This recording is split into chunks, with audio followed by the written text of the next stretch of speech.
ओरमा group, जो सोचता है वो करता है। आपके अपने सपनों का आशियाना। नमस्कार, भारत लाइव देख रहे हैं आप। मैं हूँ शिवांगी आपके साथ। बिहार की राजनीति में आज ऐसा दिन है जो पूरा खेल बदल सकता है। पटना में सुबह से थोड़ा अलग माहौल है। नेता इधर उधर मीटिंग में जा रहे हैं और सबका ध्यान सिर्फ एक बात पर है कि नई सरकार की तस्वीर कैसी होगी। तो आज क्या क्या होने वाला है, क्यों इतनी हलचल है, इन सब बातों पर बात करने के लिए हमारे साथ जुड़े हैं बाबा। बाबा, आपका स्वागत है। बहुत बहुत धन्यवाद। बाबा, आज बुधवार को बिहार की राजनीति का सबसे निर्णायक दिन है। एनडीए की नई सरकार के गठन पर आज कई बड़े फैसले होने वाले हैं। क्या कहिएगा इस पर? देखिए, सबसे बड़ी बात तो हमने सुपर संडे की बात सुनी थी, लेकिन सुपर वेडनेसडे जी। आज पहली बार सुनने को मिल रहा है। बिल्कुल। आज का दिन पूरा जो है वो राजनीतिक उथल-पुथल और कहा जाए तो राजनीतिक सरगर्मी वाला होगा और हमारी पूरी टीम माइक्रो लेवल पे पटना से लेकर के दिल्ली तक टिकी हुई है। हम्म। और सबसे बड़ी बात ये है कि ये चुनाव का जो परिणाम आया है, प्रचंड बहुमत आया है एनडीए गठबंधन को, जी। उसके बाद जो शांति दिख रही है ना, ऐसी जी। शांति जीत के बाद मैंने बहुत कम देखा है। जी। जीत का जश्न मनाया जाता है, लेकिन इस जश्न से ज़्यादा हम्म। जो पिन ड्रॉप साइलेंस है एनडीए गठबंधन में, ये लोगों को और ज़्यादा परेशान कर रहा है। या फिर ये एक नई प्रकृति है एनडीए गठबंधन की कि वो जीत का जश्न नहीं बल्कि अपने काम से लोगों को अपना मुरीद बनाएगा। जी। नीतीश कुमार अपने जो कहा जाए सबसे स्वर्णिम समय में गुजर रहे हैं, क्योंकि 5 दलों को लेकर के चलना और 100 सीटों पे लड़ करके 85 और 89 सीटें जीत करके आना, जी। ये अपने आप में एक मिरेकल है। लेकिन खैर, ये मिरेकल तो नीतीश कुमार ने कर दिया है। इसमें बड़ी भूमिका रही है अमित शाह की, और साथ-साथ इससे भी बड़ी भूमिका अगर मैं कहूँ तो जो छोटे-छोटे दल, जिनको छोटा दल कहा जाता है, उन्होंने बड़े-बड़े काम किए हैं। चिराग पासवान, जिन्होंने जमीन आसमान एक कर दिया। जी। जितना वो जमीन पे घूमे उतना ही ज़्यादा आसमान पे भी घूमे, और कहीं न कहीं जो बात उन्होंने शुरुआत में कहा था कि मैं अपनी सीटों पे नहीं, मैं अपने नंबर पे नहीं, बल्कि मैं 243 सीटों पे चुनाव लड़ रहा हूँ और 243 सीट पर हम जीतने वाले उम्मीदवार के लिए चुनाव लड़ेंगे, जी। जिताने के लिए चुनाव लड़ेंगे। उनकी ये बात मुझे बार-बार पूरे चुनाव में कहीं न कहीं पिन करती रही, और मैं उसी लेवल पे आप लोगों से भी बात करता रहा और मैंने इन सारी बातों को देखा भी है। अपने उम्मीदवारों को छोड़ करके वो अपने सहयोगी उम्मीदवारों को, जहाँ उनकी ज़रूरत महसूस हो रही थी, जहाँ वो वोट ट्रांसफ़र करा सकते थे, वहाँ उन्होंने प्राथमिकता के साथ प्रायोरिटी रखी। जी। अब ऐसी स्थिति में आज पूरा दिन हलचल बिहार में है और गांधी मैदान सज-धज कर तैयार होने लगा है। बिल्कुल। इसके पूरे शेड्यूल की बात करें तो आज नीतीश कुमार ने 11 बजे और भारतीय जनता पार्टी ने 11:30 बजे, मैं सुबह ही खबर कर रहा था तो मैंने बताया था, कल भी मैंने इस बात को बताया था कि आज संभावित है कि दोनों अपनी-अपनी बैठक कर लेंगे। मैंने ये भी बताया था कि चिराग पासवान ने अपने विधायक दलों की बैठक करके विधायक दल का नेता भी चुन लिया है। तो वहीं आपको बता दें कि बाकी के दोनों दल, कल मेरी मुलाकात उपेंद्र कुशवाहा से भी हुई, वो भी काफ़ी खुश थे और इस जी। रिजल्ट से उन्होंने कहा कि 100 सीटें लेकर के शून्य पर आउट हो जाना और 6 सीटें लेकर के 4 और 5 पे जीत जाना, ये बड़ा बेहतर परिणाम हुआ। हम्म। ऐसी स्थिति में उपेंद्र कुशवाहा भी काफ़ी खुश थे और दूसरी तरफ जीतन राम मांझी की टीम भी काफ़ी खुश है, क्योंकि 6 में से 5 जीत करके आए हैं और इन सभी की मीटिंग हो चुकी है। अब मीटिंग बड़े 2 दलों की होनी है और इस मीटिंग से निकल कर के जो आएगा, वो परिणाम के रूप में परिणत होगा, क्योंकि जी। बाकी के सभी ने अपनी-अपनी लिस्ट सौंप दी है, जहाँ कोई झमेला नहीं है। लेकिन असल जो मामला फंसा हुआ था, वो भाजपा और जदयू में, कुछ पदों को लेकर के, कुछ विभागों को लेकर के और कुछ चेहरों को लेकर के। जी। शायद बिल्कुल। इस पर से भी धूल छट गया है और अब नीतीश कुमार ने 11 बजे अपने विधायक दल की मीटिंग बुला ली है। नीतीश कुमार औपचारिक रूप से इसके नेता चुने जाएंगे। दूसरी तरफ भारतीय जनता पार्टी के विधायक दल की बैठक भी 11:30 बजे होनी है। प्रदेश कार्यालय में ये बैठक होगी और भारतीय जनता पार्टी विधायक दल अपना नेता चुनेगी। केंद्रीय पर्यवेक्षक केशव मौर्य पर्यवेक्षक के रूप में आ गए हैं और साध्वी निरंजना ज्योति की उपस्थिति भी इसमें रहेगी। वो सह प्रभारी बनी है, पर्यवेक्षक बनी है। ऐसे में ये मीटिंग होने के बाद अब इंतजार है 3:30 बजे का। 3:30 बजे का समय काफी महत्वपूर्ण है, क्योंकि ये दोनों मीटिंग अपने अपने स्तर पे तो हो जाएगी, लेकिन जी। जब जीते हुए 202 विधायक एक जगह बैठेंगे एनडीए गठबंधन के, वो अपना नेता चुनेंगे और वो नेता नीतीश कुमार होंगे। तो आप देखिएगा कि उसी समय बिना देर किए हुए 3:30 बजे ये मीटिंग शुरू होगी। 4 से 5 के बीच में पांचों दल एक साथ जाकर के और राज्यपाल के पास अपना इस्तीफा सौंपेंगे। ये जी। प्रक्रिया है, लेकिन इस प्रक्रिया के तहत 17वीं विधानसभा को भंग करने और 18वीं के गठन के लिए नीतीश कुमार आग्रह करेंगे राज्यपाल से। इसके बाद की जो प्रक्रिया है कि जो समारोह का आयोजन किया गया, जिसको कल रात में नीतीश कुमार सहित एनडीए के सभी घटक दल के नेता, शीर्ष नेतृत्व के लोग जाकर के गांधी मैदान का मुआयना किए और जो व्यवस्था होनी है, कैसे उसको अरेंज करना है, उन सारी चीजों को कर रहे हैं। प्रधानमंत्री नरेंद्र मोदी, केंद्रीय मंत्री कई होंगे, इसके बाद कई राज्यों के मुख्यमंत्री शामिल होंगे। सूत्रों के मुताबिक नीतीश कुमार अपने डिप्टी सीएम और लगभग 20 से 25 मंत्रियों के साथ शपथ लेंगे। कुछ सीटें जी। अभी भी रखी जाएगी, अधिकतम 36 की संख्या हो सकती है। हालांकि मेरा मानना यह है कि 30 के आसपास मंत्री जो है वो शपथ लेंगे। इतने बड़े आयोजन में ज्यादा चीजों को उलझा करके नहीं रखा जाएगा। जो भी स्थितियां होगी, बिहार की जनता के सामने स्पष्ट होगा कि कौन आपका मंत्री होगा, इस कैबिनेट का हिस्सा कौन बनेगा और किस पर आप 46 विभागों की जिम्मेवारी दे रहे हैं। ये सभी बातें लगभग क्लियर होगी। जी। इसके साथ साथ मैं बता दूं आपको कि इसमें जातिगत, सामाजिक और क्षेत्रीय समीकरणों को साधने की पूरी कोशिश की जाएगी। जनता दल यूनाइटेड नेता दिल्ली में गृह मंत्री अमित शाह और बाकी के नेतृत्व के शीर्ष नेतृत्व जो पांचों दल के हैं, उनके साथ बैठक हुई है। उस बैठक पर अब नीतीश कुमार की मुहर लग चुकी है। क्योंकि जी। नीतीश कुमार का विशेषाधिकार है कि उनके मंत्रिमंडल में कौन से लोग होंगे, किस तरह के लोग होंगे, विभागों का बंटवारा कैसे होगा, ये सब कुछ नीतीश कुमार को तय करना है। बिहार में जी। एनडीए सरकार के चिराग पासवान की पार्टी से राजू तिवारी, स्नेहलता कुशवाहा और संतोष सुमन, ये जी। 3 लोगों का मंत्री बनना लगभग पक्का है। ऐसे में जो सीटों का आंकड़ा है 89, 85, 19, 5 और 4 का, जी। इसमें आरजेडी और जो विपक्ष है उनके पास 35 के नंबर है, जिसमें राष्ट्रीय जनता दल 25, कांग्रेस 6, एआईएमआईएम 5 और अन्य 2 हैं। अगर बात करें हम तो वोट प्रतिशत भी इस बार अच्छे खासे वोट प्रतिशत आए हैं। भारतीय जनता पार्टी 20% से अधिक वोट लेकर के आई है।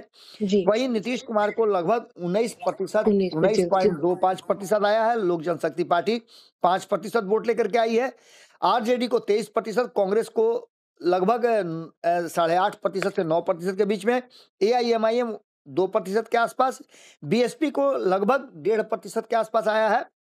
जी। और आईआईपी के जो जीत करके आए हैं इंजीनियर आईपी गुप्ता, ये सभी लोग वेट एंड वॉच की स्थिति में है। इससे पहले मैं आपको बता दूं कि कई लोगों के नाम भी सामने आ रहे हैं, जिसकी चर्चा हमने कर दी है, इसकी जरूरत नहीं है। लेकिन जी। जो नए सरकार का गठन हो रहा है उसमें 10 ओबीसी, 7 ईबीसी, 5 दलित, 2 महादलित और 1 मुस्लिम चेहरे को मंत्रिमंडल का हिस्सा बनाया जा सकता है। तो वहीं बताएं आपको कि एनडीए गठबंधन में 31 राजपूत जीत करके आए हैं, 22 भूमियार जीत करके आए हैं, 15 यादव जीत करके आए हैं, 23 कुर्मी जीत करके आए हैं, 19 कुशवाहा जीत करके आए हैं, 15 ब्राह्मण है, 23 वैश्य है, 10 अति पिछड़ा है, 34 एससी हैं और आदिवासी मुसलमान समाज से एक एक नेता जीत करके आए हैं। ऐसे में आप समझ सकते हैं कि ये सामंजस्य और इसको पूरी तरह से बना करके रखना ये काफी महत्वपूर्ण है। लेकिन इन सब बातों के साथ साथ सबसे ज्यादा चौंकाने वाली जो स्थिति है उसमें उपेंद्र कुशवाहा, जो कि चेहरे के उनके भाव बता रहे थे कि वो कुछ ऐसा फैसला ले सकते हैं। बार बार ये कहा जाता है स्नेहलता कुशवाहा को मंत्री बनाया जाएगा, उनकी पत्नी है, लेकिन चौंकाने वाला फैसला हो सकता है। तो वहीं आपको बता दें कि चिराग पासवान भी चौंका सकते हैं और चौंका तो जीतन राम मांझी भी सकते हैं, क्योंकि जीतन राम मांझी को अब यहाँ से बड़ी तैयारी करनी है अपनी पार्टी और संगठन को लेकर के। सबसे ज्यादा चौंकाने की स्थिति नीतीश कुमार की तरफ से आ रही है। नीतीश कुमार इस बार अपने मंत्रिमंडल का स्वरूप कैसा रखते हैं, इसको लेकर के भी चर्चाएं चल रही हैं। जी। इसके साथ साथ आपको बता दें कि ये चर्चा तो चल ही रही है, उसमें सबसे बड़ी बात यह है कि भारतीय जनता पार्टी भी कोई ऐसा फैसला ले सकती है, कोई ऐसा चेहरा सामने कर सकती है जो चेहरा काफी चौंकाने वाला हो सकता है। जी। लोगों को, चूंकि भारतीय जनता पार्टी, आप देख लीजिए देश भर में जितने भी राज्य हैं उसमें जब अंतिम फैसला भारतीय जनता पार्टी का आता है तो सारे समीकरण, सारे कयास फेल हो जाते हैं और भारतीय जनता पार्टी अपने स्तर से काम करती है। जी। ये बातें देखने को मिल सकती हैं और ये संभावित है कि 4 से 5 बजे के बीच में जब नीतीश कुमार राज्यपाल से मिलने जाएंगे, उसके बाद ये स्थितियां कुछ स्पष्ट होकर के आएगी और हमारे सूत्र जो हैं वो हमें क्लियर करके बताएंगे। कई लोगों का नाम इस बार मंत्रिमंडल में शामिल होने की स्थिति में है। युवाओं जी। पर विशेष फोकस होगा, महिलाओं को तरजीह दी जाएगी, जातीय समीकरण बैठाया जाएगा क्योंकि इस बार जाति बंधन टूटा है, तो इन सब बातों को ध्यान में रखा जाएगा। इसके बाद जो इन लोगों को निमंत्रण दिया गया है उसमें योगी आदित्यनाथ, रेखा गुप्ता, पुष्कर सिंह धामी, मोहन यादव, भजन लाल शर्मा, देवेंद्र फडणवीस, ऐसे कई लोग यहाँ उपस्थित होंगे। हालांकि विपक्ष को भी निमंत्रण दिया गया है जी। और इसमें सबसे बड़ी बात यह है कि नीतीश कुमार ने जो फैसला लिया था कि 200 से पार हम होंगे, 225 का आंकड़ा जो रखा था उस पर नीतीश कुमार तो खरा उतरे हैं और जी। इसमें उनको, उनके सहयोगियों का उनको जबरदस्त साथ मिला है। सबसे बड़ी बात है कि इस इमरजेंसी मीटिंग में 11 बजे और 11:30 बजे हमारी नजर पूरी तरह से इस पर टिकी हुई है। जी। जो कुछ भी निकल करके आएगा उसके बाद सबसे बड़ी जो मीटिंग होनी है वो राज्यपाल के साथ होनी है। नीतीश कुमार का इस्तीफा, विधानसभा भंग करने की सिफारिश और नए विधानसभा के गठन के बीच जो ये 12 घंटे का शेड्यूल है, ये शेड्यूल काफी, कहा जाए तो माने गुना भाग जोड़ घटाव करने वाला होगा और इसको लेकर के हमारी नजर बनी हुई है। जी। सबसे बड़ी बात इसमें यही है कि कौन कितना चौंकाएगा, ये अभी भी आना बाकी है। बिल्कुल। बाबा, खबरें आ रही है कि विभागों को लेकर जो पेंच फंस रही है, उसमें कहा जा रहा है कि जेडीयू के पास अभी ज्यादा बजट वाला विभाग है, जैसे शिक्षा, ऊर्जा और भी कई, और बीजेपी इन विभागों में हिस्सेदारी चाहती है, तो इसमें कितनी सच्चाई है? देखिए, नीतीश कुमार को कोई भी मजबूर नहीं कर सकता है। मैं बिल्कुल। बार बार इस बात को बता रहा हूँ कि नीतीश कुमार अपनी शर्तों पे राजनीति करने के लिए और सरकार चलाने के लिए जाने जाते हैं, चाहे वो महागठबंधन के साथ रहे हों। आपको याद होगा कि किसी विभाग में अगर किसी तरह की कोई अनियमितता या उसकी सुगबुगाहट, उसकी हल्की सी झलक भी उनको प्राप्त होती है, सूचना मिलती है, तो तुरंत एक्शन में आ जाते हैं। आपको जी। याद होगा कि जब तेजस्वी यादव के साथ थे तो तेजस्वी यादव के विभाग में 600 से ज्यादा जो स्वास्थ्य विभाग में बदली हो रही थी, ट्रांसफर पोस्टिंग हो रही थी, उसको उन्होंने रोक दिया था। जी। उसी तरह से आपने देखा होगा कि और भी कई विभाग थे, राजस्व विभाग में भी उन्होंने इसी तरह का कोई फैसला किया था, आलोक मेहता के विभाग में। शिक्षा विभाग में आपको याद होगा कि किस तरह से चंद्रशेखर को उन्होंने नील डाउन कर दिया था, जी। विभाग तक आना बंद कर दिए थे। देखिए, नीतीश कुमार को मजबूर करना संभव नहीं है। नीतीश कुमार अपनी शर्तों पे अपनी सरकार भी चलाते हैं और फैसले भी लेते हैं। जी। इसलिए ये कहना कि हाँ, ये हो सकता है कि आग्रह लोगों ने जरूर किया होगा, इसमें कोई दो राय नहीं है। और जब जानते हैं आप कि कोई भी समझौता होता है तो उसमें अनुनय विनय, आग्रह वगैरह ये सब चलते रहता है। जी। तो बिल्कुल। इसमें सबसे बड़ी बात है कि नीतीश कुमार न तो गृह विभाग छोड़ने वाले हैं और न ही मंत्रिमंडल सचिवालय का विभाग वो छोड़ने वाले हैं। ये सारे विभाग उनके पास हैं। बाकी के विभाग नीतीश कुमार किस तरह से डिस्ट्रीब्यूट करते हैं, पिछली बार आपने देखा कि वित्त विभाग जो है उन्होंने स्वेच्छा से सम्राट चौधरी के हाथ में सौंप दिया, जी। अंतिम समय में सौंपा, बजट के ठीक 4 दिन पहले सौंपा, सारी प्रक्रिया को नए सिरे से की गई। तो ये सारी चीजें नीतीश कुमार फैसला लेते हैं और फैसला तो नीतीश कुमार को ही लेना है। जी। आपको याद होगा कि 2019 में नरेंद्र मोदी ने जब प्रधानमंत्री चुने गए, मतलब वो अपने संसदीय दल के नेता चुने गए, तो उन्होंने स्पष्ट कहा था कि अगर कोई भी आपको ये कहता हो, चाहे किसी भी स्तर का हो, वो ये कहे कि मैं आपको मंत्रिमंडल में शामिल करा दूंगा, तो आप उसकी बात नहीं मानिएगा, क्योंकि मंत्रिमंडल में किसको रहना है, किसको क्या विभाग मिलना है, ये मेरा विशेषाधिकार है। और जी। जब मुझे नेता चुन दिया गया तो मैं फैसला करूंगा कि कौन मेरे मंत्रिमंडल में होगा और किसको क्या विभाग मिलेगा। नीतीश कुमार उसके पुराने उदाहरण है, क्योंकि नीतीश कुमार अब तक जितनी बार भी 9 बार शपथ ले चुके हैं, 9 बार मुख्यमंत्री बने हैं और 9 बार उन्होंने अपनी मंत्रिमंडल का गठन अपने हिसाब से किया है। 10वीं बार भी नीतीश कुमार को कोई मजबूर नहीं कर सकता है। नीतीश कुमार जो विभाग जिसके लिए उचित समझते हैं उसको देंगे और उस पर उनका पूरा मॉनिटरिंग रहता है। इसलिए इस बात पर कोई जिच नहीं है। हाँ, एक बात जरूर है कि मुझे अभी भी ये संशय और कहीं ना कहीं मेरे मन में ये बात चल रही है कि इस बार उप मुख्यमंत्री की संख्या बढ़ सकती है और उसमें जातीय समीकरण को साधा जा सकता है। अब देखना होगा कि कैसे उसको मैनेज करते हैं नीतीश कुमार, ये सबसे बड़ा सवाल अभी भी मेरे जहन में है। जी, बहुत बहुत शुक्रिया बाबा आपका। देखिए, फिलहाल के लिए ये सारे अपडेट्स हैं जो बाबा ने आपको बताया। आगे जो भी अपडेट्स होंगे हम आपको बताते रहेंगे। आज की बैठकों के बाद तस्वीर साफ हो जाएगी, लेकिन अभी भी माहौल में सस्पेंस है, टेंशन है और हर किसी की निगाह पटना पर टिकी है। आज के वीडियो में बस इतना ही। मिलते हैं अगले वीडियो में। धन्यवाद। आपके सपनों को हमने सजाया है, ई होम्स पैनोरमा को हमने बनाया है। ई होम्स मेरा एक सपना था जिसपे मैं पिछले 4 साल से काम कर रहा था। हमने जो बनाया है वो सबने है माना। ई होम्स पैनोरमा में हो आपका भी आशियाना। और फाइनली हमने 2021 में इस प्रोजेक्ट को लॉन्च किया। बहुत लोग अप्रिशिएट कर रहे हैं कि पूर्णिया जैसे शहर में, बिहार के, एक तो बिहार की बात करें उसमें भी पूर्णिया जैसे छोटे जगह में इस तरह का लाइफस्टाइल देना, ये सुन के हम लोगों को बहुत अच्छा लगता है। ई होम्स में हमने कुछ और भी किया है, जैसे हम जिस जगह में रह रहे हैं हमारे फैमिली सिक्योर हो, उनको सिक्योरिटी का ध्यान में रखा है।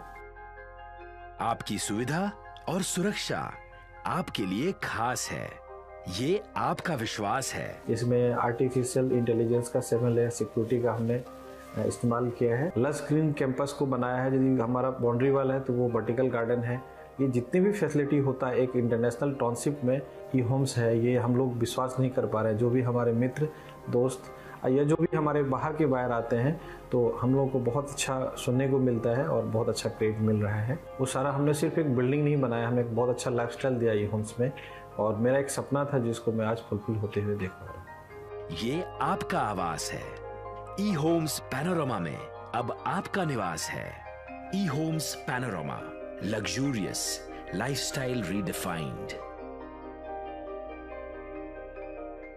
पनोरमा ग्रुप, जो सोचता है वो करता है। अगर ये वीडियो पसंद आई और वह बिहार के राजनीति और बिहारियत से सरोकार रखेनी तो सब्सक्राइब बटन दबा के चैनल के सब्सक्राइब कर ली। ओजे एगो घंटी बा, ओकरा बटन दबा देला से कुल सटीक और मारक खबर रुआ मुफ्त में मिल जाई।